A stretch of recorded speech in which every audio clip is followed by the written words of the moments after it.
తండ్రి అయిన దేవునికి మహిమ కలుగును గాక. ప్రభువైన యేసుక్రీస్తు నామంలో సహోదరి సహోదరులందరికీ హృదయపూర్వకమైన వందనాలండి. ప్రార్థన చేసుకుని కార్యక్రమం ప్రారంభించుకుందాం. పరిశుద్ధుడును నిత్య నివాసి అయిన పరమ తండ్రి, మహోన్నతుడా, దయగలిగిన తండ్రి, గత సంవత్సరం అంతా నీ కృపచేత కాపాడి మీ కుమారుడైన క్రీస్తు ప్రభుని బట్టి మాకు ఉచితముగా అనుగ్రహించిన నూతన సంవత్సరాన్ని బట్టి కృతజ్ఞతా స్తోత్రాలు తండ్రి. ఈ సమయంలో మా ప్రభువా, క్రొత్త జీవితమునకు పాత ముగింప అనే అంశాన్ని బట్టి కొద్ది మాటలు మాట్లాడటానికి అల్పుడుగా మీ పక్షాన్ని నిలబడుతున్నాను తండ్రి.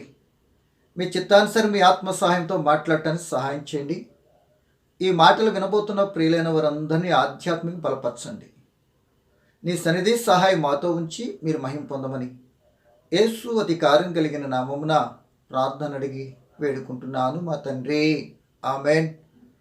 మంచిదండి ప్రియ దేవుని పిల్లలారా, దేవుని యొక్క మహాకృపను బట్టి మరొక పర్యాయం ఈ విధంగా కలుసుకుంటానికి అల్పునైన దేవుడు నాకు అనుగ్రహించిన కృపను బట్టి దేవునికి వందనాలండి. నేటి కాల సమయంలో పాత జీవితమునకు కొత్త బ్రతుకు ప్రారంభం అంటూ కొద్ది మాటలైతే జ్ఞాపకం చేశానండి. ఈరోజు క్రొత్త జీవితానికి పాత ముగింప అనే అంశాన్ని బట్టి కొద్ది మాటలు ఆలోచించడానికి మనం ప్రయత్నం చేద్దామండి. ఎందుకంటే ప్రియ దేవుని బిడ్డలారా, క్రొత్తది జీవితము, పాత ముగింపు. క్రొత్త జీవితానికి పాత ముగింపు ఏంటండి అనే ప్రశ్న మనకు రావచ్చు. దాన్ని కొద్ది వివరణాత్మకంగా దైవ గ్రంథంలో దేవుని యొక్క లేఖనం ఏం చెప్తుందో కొద్దిగా ఆలోచించడానికి మనం ప్రయత్నించేద్దామండి. చూడండి ప్రియమ దేవుని పిల్లలారా, పరిశుద్ధ గ్రంథంలో అపోస్తుడైనటువంటి పౌలు గారు ఏమన్నారంటే, కొరింథీ సంఘానికి రాస్తూ కొరింథీయులకు రాసిన 2వ పత్రిక 5వ అధ్యాయము 17వ వచనంలో ఈ విధంగా వ్రాయబడి ఉన్నది. చదువుతున్నానండి. 2వ కొరింథీ పత్రిక 5వ అధ్యాయము 17వ వచనం. కాగా ఎవడైనను క్రీస్తునందున్న ఎడల వాడు నూతన సృష్టి, పాతవి గతించెను, ఇదిగో క్రొత్తవాయను అని మనం చదువుతున్నామండి. అంటే ప్రియమైన వల్లరా, ఈ చెప్పబడిన మాటను బట్టి ఎవరైనా క్రీస్తునందు ఉన్నటువంటి వారు మాత్రమే నూతన సృష్టి. ఆ వ్యక్తి బ్రతుకులో పాతవి గతించిపోతాయి, అక్కడి నుండి క్రొత్తవి ప్రారంభమవుతాయి అని మాటను బట్టి మనం అర్థం చేసుకోవాలి. ఒకవేళ ఆ వ్యక్తి కానీ ఆ క్రీస్తునందు కానీ లేకపోతే పాతవి అతనిలో ఉండిపోతాయి కనుక క్రొత్త జీవితం అందరికి ఉండదనే విషయం ఇట్టే మనకు అర్థమైపోతుంది కదండి. కనుక అంటే ఇప్పుడు క్రీస్తునందున్న వ్యక్తి అంటున్నాడంటే అంతకుముందు ఈ వ్యక్తి క్రీస్తునందు లేడనే కదా. మనిషి ప్రారంభాన్ని బట్టి కానీ మనం ఆలోచన చేస్తే మొట్టమొదట దేవునితో సాహసం కలిగిన వ్యక్తి ఎప్పుడైతే దేవుని ఆజ్ఞను మీరాడో, దేవుడు చెప్పింది చేయొద్దన్నాడో, ఆ వ్యక్తి అది చేస్తున్నందుకు గాను ఆ మనిషి ఆజ్ఞాతిక్రమం పాపం ద్వారా మనిషి చచ్చిపోయాడు. అంటే ఆధ్యాత్మికంగా చనిపోతాడు, శారీరకంగా బతుకుతాడు. అంటే శరీరముతో జీవిస్తాడు, ఆ వ్యక్తి జీవించుచున్న పేరుంటుంది కానీ ఆ వ్యక్తి మృతుడే. అంటే ఆధ్యాత్మికంగా చనిపోవటం అంటే దేవునికి దూరం అయిపోయాడు. ఎందుకు దూరం అయిపోయాడు అంటే ఎఫెసీ పత్రికలో చెప్తాడు, పాపం చేత అపరాధం చేత చచ్చిన వారిగా మార్చబడిపోయాం. ఎందుకు మార్చబడిపోయాం? ఆజ్ఞను అతిక్రమించి. ఇవన్నీ మనకు తెలిసినవే. ఇటువంటి వ్యక్తి ఇప్పుడు బ్రతకాలి అంటే క్రీస్తునందు నూతన సృష్టిగా మార్చబడాలి, మనందరికీ తెలిసిందే. ఇక ఈ విధంగా చనిపోయిన వ్యక్తి తనకు తానుగా బ్రతికే అవకాశం లేదు. మరొక వ్యక్తి ఎవరైనా బ్రతికిస్తారంటే ఛాన్స్ లేదు. ఎందుకంటే అందరూ పాపం చేసి చచ్చినటువంటి వారే, జీవం లేనటువంటి వారే. అంటే దాని అర్థము జీవించుచున్నామన్న పేరుంటుంది, అయితేనే ఆధ్యాత్మికంగా మృతమైన స్థితి.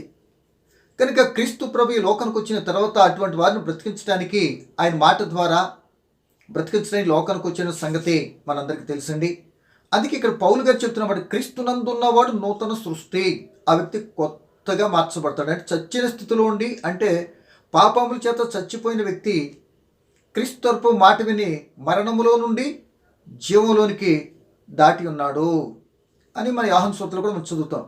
కనుక ఈ విధంగా పాత బ్రతుకు క్రొత్తగా మార్చబడిన తర్వాత ఇక ఏం చేయాలంటే ఆ వ్యక్తి ఇక నుంచి చేయాలంటే ఇక ప్రతి సంవత్సరము నూతనపరచబడటం కాదండి. ఇంకా ఒక్కసారి క్రీస్తు నూతనపరచబడినటువంటి జీవితాన్ని మనకి ఇచ్చాడంటే ఇంకా దాన్ని ఎవ్వరూ పాతపరిచేట అవకాశం లేదండి.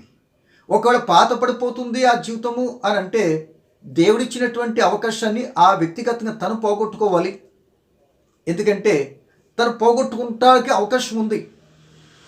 అంతేగాని వేరొక వ్యక్తిని పోగొట్టడానికి తీసివేయటానికి మాత్రం ఛాన్స్ లేదు. పాత వ్యక్తిగా మార్చబడటానికి అయితే ఛాన్స్ లేదండి. ఎందుకంటే దేవుడు చేసిన దాన్ని, దేవుడు చెప్పిన దాన్ని మరొక వేరెవరు అయినా మార్చేటువంటి శక్తి సామర్థ్యత భూమి మీద ఉండవారికి లేదండి కదా. కానీ కిందను బట్టి నూతన సృష్టిగా మార్చబడిన తర్వాత ప్రతి సంవత్సరము మనం క్రైస్తవ జీవితం ఏం చేస్తున్నామంటే క్రైస్తవులుగా ఈ సంవత్సరం అంతా ఏదో జీవితం అంతా పాతపడిపోయింది, లేకపోతే ఏదేదో చేసిన రకరకాలుగా ఉన్నాను, ఎక్కడ నుండి వస్తున్న మళ్ళీ కొత్త సంవత్సరం కొత్త జీవితాన్ని ప్రారంభిస్తానంటూ సంవత్సరాలు సాగిపోతున్నాయి. కానీ అసలు నా బ్రతుకు ఒక్కసారి నూతన పరచబడిన తర్వాత అది పాత బ్రతుకు అవ్వదు.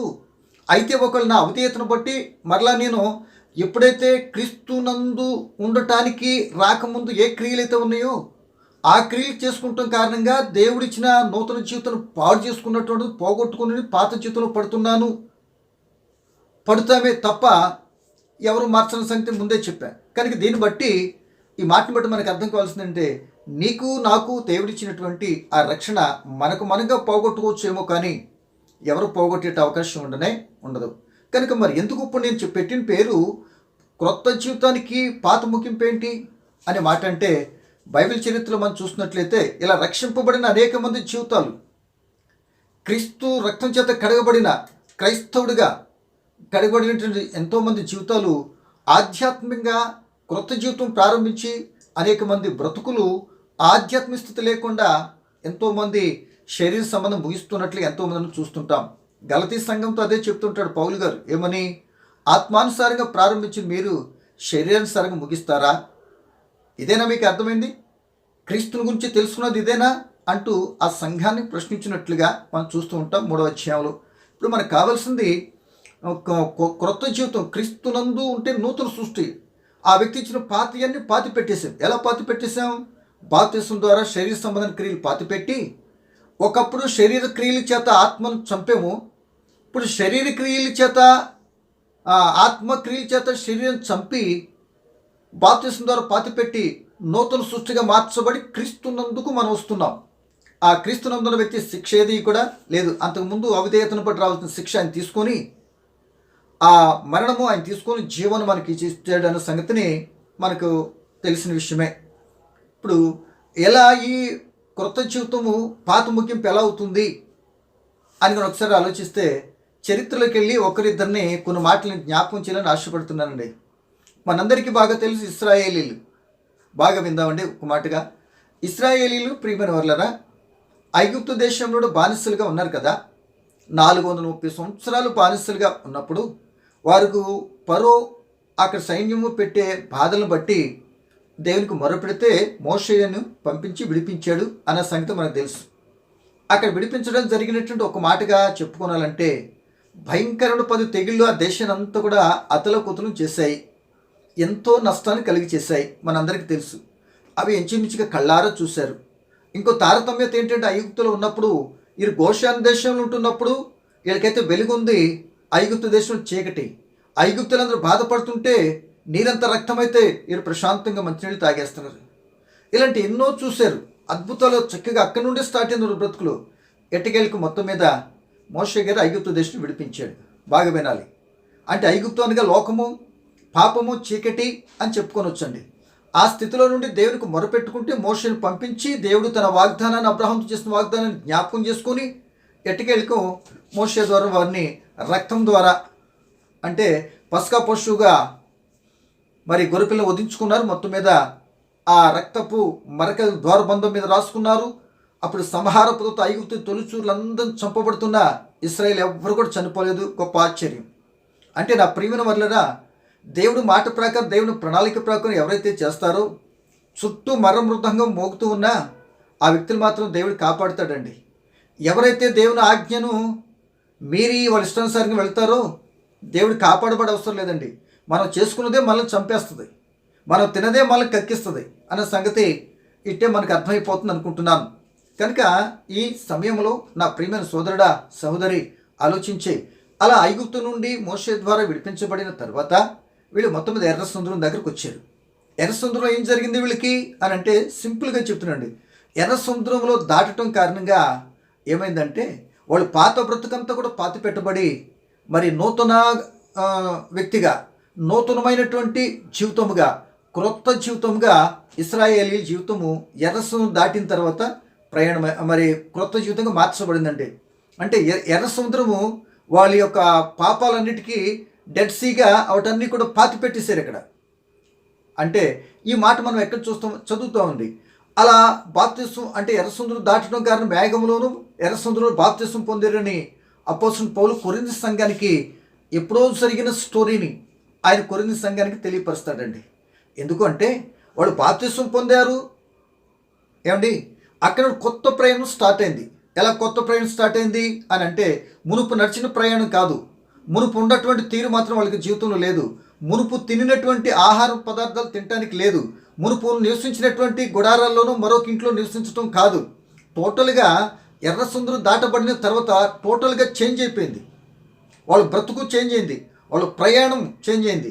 వీళ్ళు ఎక్కడికి పాలు తేలు ప్రవహించేట్టు భౌతికమైనట్టు కనబడుతున్న పాలు తేలు ప్రవహించే దేశానికి వీళ్ళు ప్రయాణం కట్టాలి ఐగుప్తు దేశం నుండి. మాట అర్థమైంది కదండి.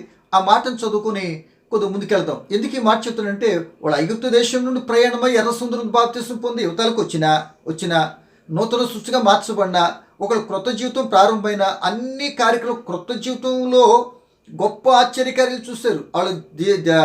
మరి వాళ్ళ జీవితంలో ఎప్పుడటువంటి కార్యాలు చూడాలి. ఎర్ర సముద్రం పాయలవటం ఆశ్చర్యమేనా? బండ నుండి నీళ్ళు రావటం ఆశ్చర్యమేనా? చేదైన నీరు మధురంగా మార్చబడటం ఆశ్చర్యమేనా? ఆకాశం మన్నాను కురిపించడం ఆశ్చర్యమేనా? వారు బట్టలు మాయలేదు, చెప్పులు అరగపోవటం ఆశ్చర్యమేనా? మరి అరణ్య ప్రదేశంలో మరి వాళ్ళు ఎటువంటి ప్రమాదం లేకుండా నడవటం ఆశ్చర్యమేనా? ఒకటి కాదు కదా. ఆకాశంలో మరి మేఘస్తంభంగాను అగ్నిస్తంభంగాను మేఘస్తంభంగా నుండి వాళ్ళు నడిపించడం ఆశ్చర్యం కదా. ఇలా అన్ని కార్యాలు అన్ని కొత్త జీవితము క్రొత్త విధానంలో నడిపించబడుతున్నారు. భౌతికంగా ఇక మరలా పాత రోత బ్రతుకుకు వాళ్ళు వెళ్ళాలి అంటే ఎర్ర సముద్రం దాటలేదు. ఆయన కూడా కరెక్ట్గా డివైడ్ చేసి ఎంత చక్కగా కనపడుతుందో చూడండి. ఇప్పుడు నేను చెప్పబోయే మాట ఆ ఇశ్రాయేలీలు ఆ ఐగుప్తు నుండి విడిచిపెట్టి వచ్చిన తర్వాత ఇప్పుడు క్రీస్తులోనికి మనం వచ్చిన తర్వాత మన బ్రతుకు వాళ్ళ బ్రతుకు డిఫరెన్స్ ఏంటో నేను కొద్ది దిగువకు వచ్చిన తర్వాత కొద్దిగా జరబోయే మాటలని జ్ఞాపకం చేస్తానండి. కనుక నా ప్రియమైన సోదరుడా ఆలోచించని ప్రభుని బట్టి నేను జ్ఞాపకం చేస్తున్నా. ఇలా దాటిన తర్వాత వస్తుంటే వాళ్ళు ఎర్రసముద్రం దాటడం బాప్తిస్మని అన్న మాటను నేను చదువుతున్నాను చూడండి ఒకసారి. కొరింథీయులకు రాసిన పత్రిక 10వ అధ్యాయం 1 కొరింథీ 1 నుండి 1-2 మాటలు నేను చదువుతానండి. చదువుదాం చూడండి. 1 కొరింథీ పత్రిక 10వ అధ్యాయము 1 నుండి. సహోదరులారా, ఈ సంగతి మీకు తెలియకుండా నాకు ఇష్టం లేదు. అదేదనగా మన పితరులందరూ మేఘం క్రింద నుండి వారందరూ సముద్రములో నడిచిపోయిరి. వారందరూ మోషేను బట్టి మేఘములోను సముద్రంలోను బాప్తిసం పొందిరి. ఎక్కడ పొందారట? సముద్రంలో. మొత్తం అందరికి ఒకేసారి మొత్తం మీద బాప్తిసం పొందారు. యువతలు నూతన సృష్టిగా క్రొత్త జీవితం ప్రారంభించుకుంటే యువతలకు వచ్చారు. బాగుంది. ఇక నువ్వు ఇప్పుడు ఏం చేయాలి? ఇప్పుడు వీళ్ళు ఇంకా ఐగుప్తు దేశానికి వెళ్ళకూడదు, ఐగుప్తు దేశంలో చేసిన క్రియలుగా నవ్వుగా మన మనసులోనికి రాకూడదు అనే సంగతిని బోధింపబడ్డారు. అలా నడిపించబడాలి. అలా నడిపించబడకుండా వీళ్ళు ఏం చేశారంటే ఎర్ర సముద్రం దాటి కొత్త జీవితం ప్రారంభించిన వాళ్ళు మనసు మాత్రం పూర్తిగా మారినటువంటి వారు కారు. ప్రయాణం జరుగుతూ భౌతికంగా ఎర్ర సముద్రము లేకపోతే తినే ఆహారం అన్నీ డిఫరెంట్గా కనబడినా వీళ్ళ మనసులో ఐగుప్తు దేశం మాత్రం పోలే. ఐగుప్తు ఆచారాలు ఇంకా జ్ఞాపకం వస్తూనే ఉన్నాయి. ఉన్నది అయితే ఇప్పుడు ఎర్ర సముద్రం దాటి యువతలకు వచ్చారు. ఉన్నది అరణ్యంలో, కానీ వాళ్ళ మనసేమో ఐగుప్తులో. ఒకవేళ ఎర్ర సముద్రానికి ఏదైనా బ్రిడ్జి కానీ కట్టుంటే ఒకళ్ళు ఎవరికి చెప్పండి, ఎవరికి వాళ్ళే వెనక్కి వెళ్ళిపోయారేమో. కానీ ఎర్ర సముద్రం అడ్డు ఉంది కదా, వాళ్ళని అడ్డు పెట్టి మరి మొత్తం మీద మరలా ఏం జరిగిందో మనందరికీ తెలుసు. ఇక వాళ్ళకి వీళ్ళకి ఆయా ఎర్ర సముద్రం అడ్డుకట్టగా ఉంది కదా. వాళ్ళు ఇక్కడ నుండి చూస్తే ఎర్ర సముద్రం ఇక్కడ నుండి ఆయన కొరకు క్రొత్త జీవితం అంతా కనబడాలి. అలా కనబడట్లే. ఒకవేళ నువ్వు నేను కూడా రక్షించబడిన తర్వాత అక్కడ ఒక ఎర్ర సముద్రం అనుకో, అవతల నుండి యువతలకు వచ్చావు. ఇక యువతల నుండి నువ్వు దేవుని చిత్తాన్ని బట్టి చేసుకుంటూ ఏ పని చేసుకుంటూ వెళ్ళినా నువ్వు చేసిన కార్యాలన్నీ దేవుని చిత్తానుసారంగా ఉండే విధానంలో కనబడాలి. కోత కోస్తున్న వ్యక్తికి పడేదేంటి, వెనకాల పడే పొనలో, ఇది పనోడు అంటారు. కానీ అదే కొయ్యకుండా చేను తొక్కుకుండా వెళ్తే అది నాశనం చేసే వ్యక్తి అంటారు, అంతే కదా. కానీ ఇప్పుడు నాకు కావాల్సింది, ఇలా దాటిన తర్వాత వీళ్ళ జీవితంలో ఏ మార్పు కనబడట్లే. ఏం చేశారో, ఎందుకు జరుగుతుందో, ఏం చేశారో, కొత్త ప్రారంభానికి పాత ముగింపు వీళ్ళ జీవితానికి ఎలా వచ్చిందో చక్కటి ఉదాహరణ ఇప్పుడు నేను జ్ఞాపకం చేస్తున్నానండి.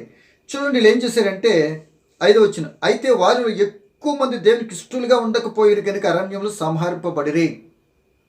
వాగ్దానం చేసినటువంటి వాళ్ళు తప్పనిసరిగా మిమ్మల్ని విడిపించి కానాను దేశం తీసుకుని వెళ్తానని చెప్పిన దేవుడు వీళ్ళు అర్ధాంతరంగా ఎక్కడ చేశాడు, అరణ్యంలో చంపేశాడు. ఎందుకని సంహరణ అంటే నరకబడినట్లుగా, అంత భయంకరంగా. ఏం చేశారంటే వీళ్ళు ప్రేమ దేవుని పిల్లలరా, తినటానికి త్రాగటానికి కూర్చుంటూ ఆడటానికి లేచారట. వీళ్ళు ప్రయాణంలో ఉన్నటువంటి వ్యక్తి దేవుడు చెప్పిన మాట ప్రకారం నడవకుండా తిన్నారంట, త్రాగారట, ఆడటానికి లేచారట. ఇదేంటి, ప్రయాణంలో ఉండవు టీవీ చేయాలా? దేవుడు ఏ విధంగా నడిపిస్తుంది ఆ విధంగా నడవాలి కదా. వీళ్ళు సొంత ఉద్దేశాలు చేసుకొని ఇంకా చూసినట్లయితే 7వ వచనంలో విగ్రహార్థికులైపోయారట, 8వ వచనం వ్యభిచారించేశారట, 9వ వచనంలో శోధించారట, తర్వాత 10వ వచనంలో సనిగారట. ఇవేంటి, ఏమి లేదని వాళ్ళకి కష్టపడకుండా అన్నీ ఇస్తుంటే ఇలాగే ఉంటాయండి కొందరు జీవితాలు. కొందరు స్త్రీలు, కొందరు పురుషులు కూడా మాట్లాడుతూ ఉంటారు. కొందరు అన్నీ తెచ్చి ఇంట్లో పెడుతూ ఉన్నా ఏం చేశారన్నట్టుగా న్యూనతగా తక్కువ చేసి మాట్లాడతారండి చాలామంది. కానీ ఇక్కడ దేవుడు అన్నీ ఇచ్చి నడిపిస్తున్నా, వారు ఏమీ చేయకపోయినా అన్ని విధాల అంతమంది లక్షల మంది నేను పోషిస్తూ ఉన్నా వాళ్ళు సనగటము, గొనగటము, శోధించటము, వ్యభిచారించటం, విగ్రహార్థులయ్యారు, దేవునికి ఇష్టంగా జీవించలేదట. ప్రియమైన వాళ్ళరా, మరి ఎందుకు వీళ్ళు క్రొత్త జీవితం కావాలి మనం విడిపించు అని అడిగారు వీళ్ళు? ఏమండి, అంటే వాళ్ళు అనుకున్నట్టు చేస్తే దేవుడు వాళ్ళు చెప్పిన మాట వింటారు. వాళ్ళు అనుకున్నట్టుగా దేవుని చిత్త ప్రకారం మీరు నడవండి, ఇన్ని చేశాను కదా నా ఇష్ట ప్రకారం నడవని చెప్తే వినరా? ఈనాడు లోక పరిస్థితి కూడా అలాగే ఉందండి. దేవుని దగ్గరికి ఆరాధనకు వచ్చి రక్షణ పొందిన తర్వాత మేము అనుకున్నట్టు దేవుడు మాకు చేయట్లేదు, మేము చెప్పినట్టు కనబట్టలేదు అనుకుని చాలామంది ఏం చేస్తారంటే దేవుడు ఏంటో మాకు ఏం చేయట్లేదు అన్నట్టుగా మళ్ళీ దేవుని నిందాపూర్వకం మాట్లాడేటట్టు ప్రబుద్ధులు చాలామంది ఉన్నారండి. కనుక ఈ రాత్రికాల సమయంలో నా ప్రియమైన సోదరుడా, ఈ విధంగా దాటిన తర్వాత వీళ్ళు సరిగి కొనిగారు కనుక ఏం చేసేది తెలుసా, అరణ్యంలో సంహరింపబడిరి అంటే చంపేశాడు. ఎక్కడికి వెళ్ళేది వీళ్ళు? కానాను దేశం వెళ్ళలేదు. ఎందుకు వెళ్ళలేదు అని అంటే వీళ్ళు ఆధ్యాత్మికంగా ప్రారంభించబడిన శరీర సంబంధమైనటువంటి వాళ్ళు మనసు మాత్రం పరిపూర్ణంగా మారలేదు. వారు మనం ఎక్కడికి వెళ్తున్నాం అనేటువంటి అవగాహన కూడా లోపం ఉంది. కానీ వీళ్ళకి ఏమొచ్చినాయి, ఐగుప్తులో తిన్న కాకరకాయలు కేకరకాయలు జ్ఞాపకం వచ్చినాయట. ఐగుప్తులు ఉచితంగా తిన్నారంట. అసలు ఉచితంగా ఏదైనా తిన్నారండి వీళ్ళు? అన్నీ కూడా కష్టపడి ఎంతో ప్రయాసపడిన వాళ్ళకి ఆహారానికే కరువైనట్లుగా ఇబ్బంది పడుతూ తిన్నారు కదా. మరలా అక్కడ ఐగుప్తుని అంతగా పోలుస్తున్నారు. దాని నుండి విడిపించి దేవుని మాత్రం మర్చిపోయారు. రోజున మన బ్రతుకు కూడా వెళ్ళినటువంటి చాలా మంది జీవితాలు ఎన్నో అన్ని పరిస్థితులు దేవుడు విడిపించి అన్నీ ఇస్తూ ఉంటే మనిషి క్రమం తప్పుతున్నాడు, దేవునికి ఆజ్ఞను మీరుతున్నాడు, తన సొంత ఉద్దేశాలకు వెళ్తున్నాడు. కనుక ఈ రక్షింపబడిన తర్వాత మన క్రైస్తవ జీవితం కూడా ఎలా ఉండాలి అంటే ఈ ప్రకారమే ఉండాలి. ఏ ప్రకారము అంటే ప్రియమైన వల్లరా, విడిపింపబడిన తర్వాత మన జీవితం కూడా పాత జీవితం అంతా కూడా పాతిపెట్టుడు బాప్తిసం ద్వారా నూతన వ్యక్తిగా మార్చబడ్డం కనుక ఇక ఎప్పుడు కూడా మన జీవితం ప్రతి సంవత్సరము మారటము మరలా నూతన పరచబడటం, నూతన ప్రసంగాలు, ఏంటిది చైన్ సిస్టమ్ ఇది? అలా లేదే బైబిల్లో. ఒకసారి రక్షింపబడిన తర్వాత పోగొట్టుకుంటావు. నువ్వు పోగొట్టుకుంటే కఠినమైన శిక్షణ తెచ్చుకుంటావు. మరలా పాత రోత బ్రతుకి వెళ్ళిపోతావు. ఎలాగా కుక్క తన వాంతికి తిరిగినట్లు పంది మరలా ఎంత శుభ్రం చేసినా ఆ యొక్క మురుకులో డొర్లున్నట్లుగా ఉంటుంది తప్ప దానికి శిక్ష మనం తెచ్చుకుంటే మనకి చేసిన దాన్ని బట్టి ఆయన బతికి శిక్షిస్తాడు. అంతేగాని ఇక్కడ మనం ఆలోచించదగ్గ విషయం ఏంటంటే మనం కూడా లోకంలో నుండి వేరై బాప్తిసం ద్వారా వేరై ఆ పరలోకాన్ని మనము ప్రయాణం చేస్తున్నాం. ఇశ్రాయేలు చేసిన భౌతికమైన ప్రయాణం కనబడుతుంది, కానాను దేశంలో ఎదురు కనబడుతుంది, ఎర్ర సముద్రం పాయలు చేస్తున్నట్టు ప్రాక్టికల్గా కనబడుతుంది. కానీ నీకు నాకంటే కనబడదు. క్రీస్తు ప్రభు చేత రక్షణ పొందుకున్న తర్వాత మనంతా ఆధ్యాత్మిక జీవితము కనబడుతున్న భూలోకంలో ప్రయాణం చేయాలి మనం. మాట అర్థమైంది కదండి. ఆధ్యాత్మిక పరలోకం కొరకు భూ సంబంధమైన లోకంలో మనము వేరే రక్షణ పొందుకొని లోకంలోకి వేరే బ్రతకాలి. అంటే దాని అర్థం ఏంటి తెలుసా? అంటే లోకంలోనే ఉంటూ లోకాశలు లోకక్రియలు మనలో లేకుండా లోకం అందరితోనూ స్నేహంగా తిరిగి తల్లిదండ్రులు ఎక్కడుండో ఆ ఇంట్లోని ఏ ఉద్యోగులు తాపరిస్తే అన్నీ ఓకే, తప్పు కాదు. కానీ వాటిలో లోక సంబంధమైన తీరులో నువ్వు వెళ్లకుండా నీకంటూ నీతి న్యాయ యథార్థతో క్రీస్తును పోలి నడుస్తూ ఉన్నటువంటి వ్యక్తిగా నీ ప్రవర్తన, నీ మాట, క్రియల ద్వారా నా ప్రయాణం ఫలానా గమ్యానికి అని అంటూ మనం చెప్పాలా. కనుక నా ప్రియమైన వాళ్ళరా, ఆలోచించేయాలని ప్రభువుని బట్టి మీకు జ్ఞాపకం చేస్తున్నా. కనుక మనకు కనబడకపోయినా ఆ పరలోక రాజ్యం వెళ్ళాలనే తృష్ణతో భక్తిని చేయటమే మార్పు చెందిన భక్తిని చేయాలి. కనుక వీళ్ళేం చేశారు? వీళ్ళకి కూడా, ఇశ్రాయేలు కూడా ప్రియమైన వాళ్ళరా, వాళ్ళు ఇంత సనిగి గొనిగినా వారికి మన్నాను ఆపలేదు, నీరేవటం ఆపలేదు. ప్రేమగల తండ్రి అన్నీ ఇస్తూనే ఉన్నాడు. వీళ్ళు ఎంత గొనిగినా చూసుకుంటూ చాలా వరకు అవకాశం, 40 సంవత్సరాల అవకాశం ఇచ్చిన వారు బ్రతుకులు సరి చేసుకోవడానికి ఇష్టపడలే, వారి బ్రతుకులు మార్చుకుంటానికి ఇష్టపడలే. మరి రకరకాల పరిస్థితులు వస్తున్నా ఫ్రీగా వచ్చేస్తుంది కదా అనుకుని విలువలేనట్లుగా దేవుని చూసి సంగటం కొనటం చేశారు. కనుక ఇలాంటి చెత్తతో నాకు పని ఏంటి?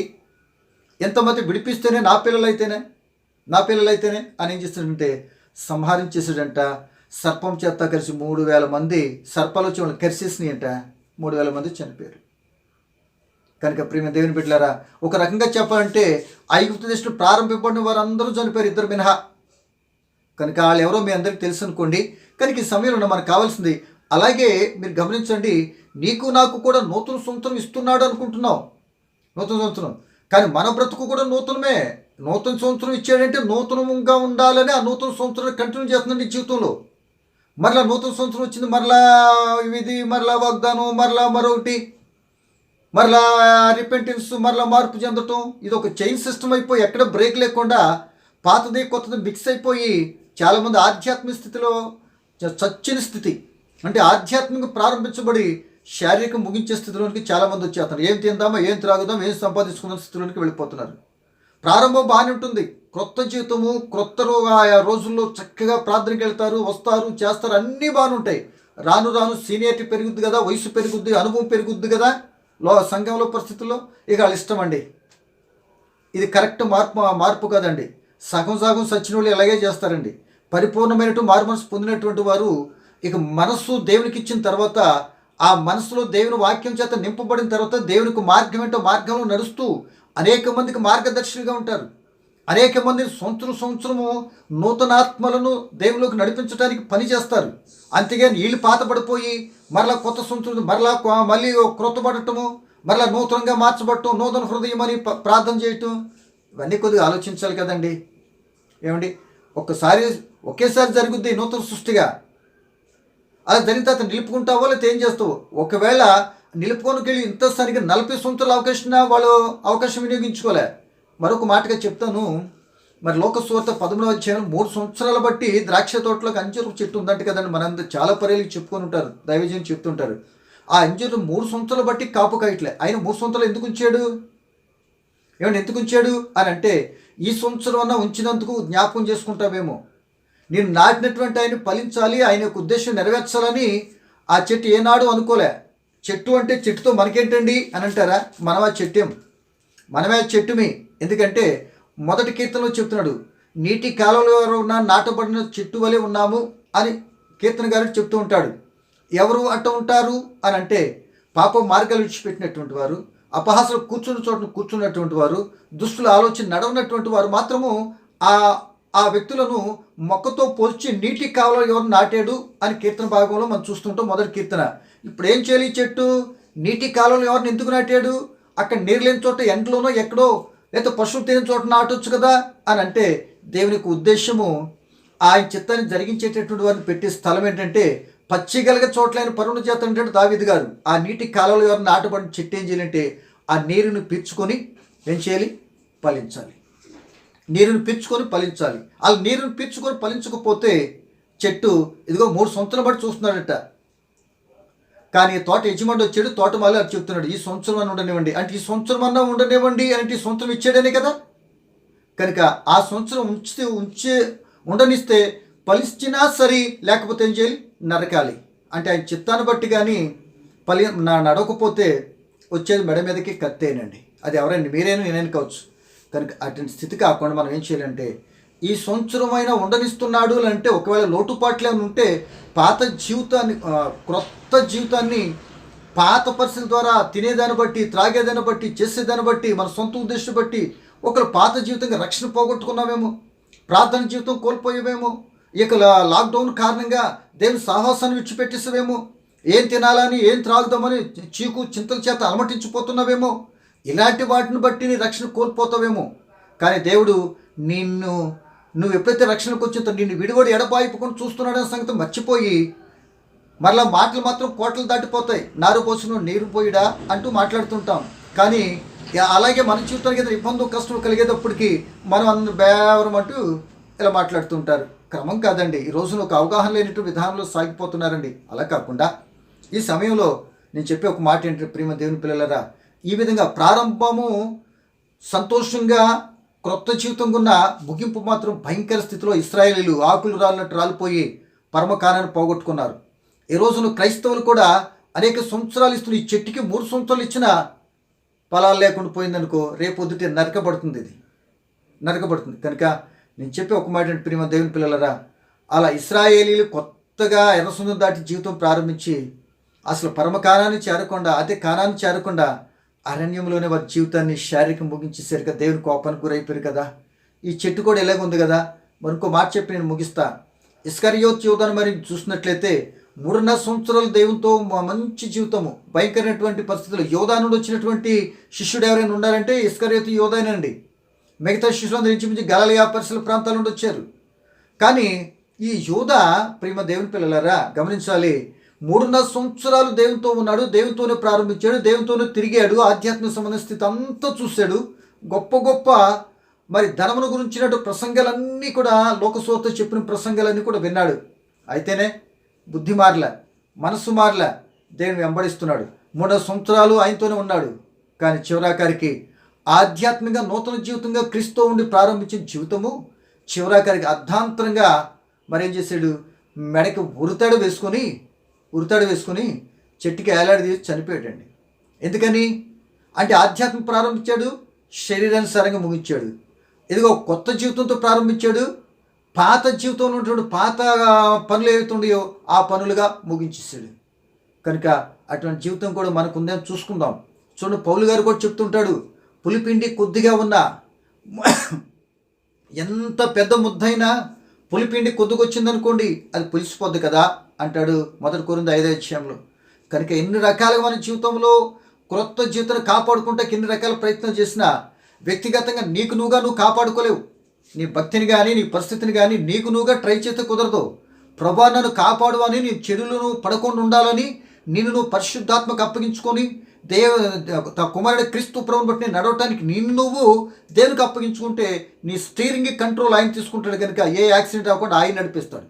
మన ఇష్టం వచ్చినట్టు మన ఇష్టం వచ్చిన పనులు చేసుకుంటాం. దేవా కాపాడు చెయ్యి అని నీ మనసులో మార్పు లేకుండా, నీ మనసులో దేవుని వాక్యం లేకుండా, పాత రోత బ్రతుకుతోనే కొత్త సంవత్సరాలు ప్రవేశపెట్టినంత మాత్రం నూతన బ్రతుకైపోతుంది. ఇది నూతన కార్యక్రమంతో, నూతన ఆశీర్వాదాలు వాగ్దానం తీసుకొని వచ్చినంత తట్టలతో పుట్టలతో నీ నెత్తి మీదకి రావు. కావాల్సింది తెలుసా, బ్రతుకులో మనసులో నూతనంగా మార్చబడిన తర్వాత పాత పడిపోతే సరి చేసుకునే అవకాశాన్ని మళ్ళీ దేవుని దగ్గర చెక్ చేసుకొని ఉండాలి. ఒకళ్ళు నువ్వు పద్దాక పడిపోవటము, నూతనం చేసుకుంటాం, ప్రతి సంవత్సరం కొత్త సంవత్సరం మార్చుకుంటాం నీకు అలవాటేమో. కానీ నా ప్రియమైన సోదరుడా, నువ్వు అట్లా పడిపోతే ప్రదాక లేవటం దేవునికి అలవాటు కాదు. మహాజ్ఞాని సొలొమోను గారు చెప్తుంటారు, ఎన్నిసార్లు గద్దించినా లోపడకపోతే హఠాత్తుగా నువ్వేమైపోతావు నీకే తెలియదు, హఠాత్తుగా మరణం వచ్చేస్తట. కనుక ఈ మాటలు వింటున్న నా ప్రియమైన సోదరుడా, సహోదరి, ఒకసారి ఆలోచించకూడదు. ఎందుకు చెప్తున్నానంటే ఈ మాట, ఇదిగో ప్రారంభంలో క్రొత్త జీవితమైనటువంటి ఇశ్రాయేలీలు అరణ్యం రాలిపోయారు. ఇదిగో క్రొత్త జీవితంగా ఉన్నటువంటి మొక్కగా నాటిన తర్వాత మొక్క ఎంతో ఫలించవలసింది. 3 సంవత్సరాలు కాపు కాయిపోయి ఈ సంవత్సరం ఒక అవకాశం ఇచ్చాడు. 3 సంవత్సరాలు చూసి అవకాశం ఇచ్చాడు. ఇదిగో యోధాను బట్టి మీరు చూస్తే 3.5 సంవత్సరాలు ఆయనతో ఉన్న ఏమీ ఆయనకి ఇది లేకపోయినా ఆయన అమ్ముకుంటాడన్న సంగతి తెలుసున్నా ఆయన ప్రేమించాడు, మారతాడని అవకాశం ఇచ్చాడు. తన జీవితాన్ని తను సంతోషంగా ప్రారంభించాడు, కొత్త జీవితంగా ప్రారంభించాడు. క్రీస్తునందు ఉన్నాడు, నూతన సృష్టిగా మార్చబడిన వ్యక్తి ఉన్నాడు. చివరాకారికి ఉరితాడు తెచ్చుకొని చెట్టుకేసుకొని చనిపోయాడు.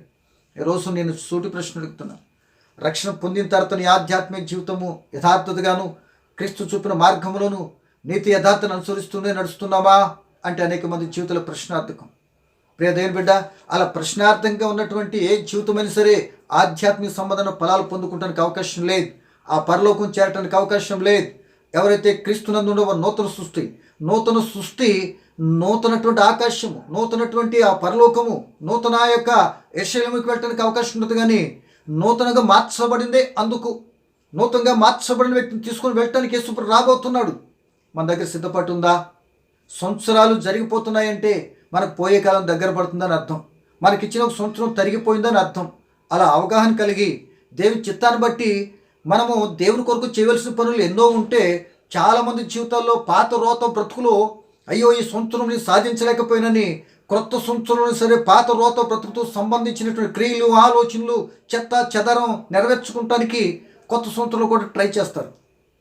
ప్రియ దేవుని బిడ్డ, అందుకు అది నీ సంవత్సరాలు ఆయుష్కాలం ఇస్తున్నది. నువ్వు ఎవరి కొరకు బ్రతుకుతున్నావో, ఎవరు నిన్ను రక్షించారో, ఎవరు పని చేయాలో, ఎవరు చేస్తే ఆధ్యాత్మిక సంబంధం మరి మేలో గ్రహించి ఆయన చిత్తమే ఎరిగి ఆయనకి ఇష్టకరమైన జీవితం జీవించే బిడ్డలుగా ఉండేటటువంటి భాగ్యం దేవుడు అనుగ్రహించాలని కోరుకుంటున్నా. ఎందుకంటే క్రొత్త జీవితము పాత ముగింపు అయితే భయంకరమైన శిక్ష. ఆ స్థితికి వచ్చిందంటే అన్యజనుల మధ్య నామం దూషణ పట్టడానికి మనమే కారకులు మొత్తం. అటువంటి స్థితి కాకుండా రక్షింపబడిన తర్వాత మరి ఈ రోజు వరకు నూతన సంవత్సరాలు అనుకుంటున్నాం, ఓకే.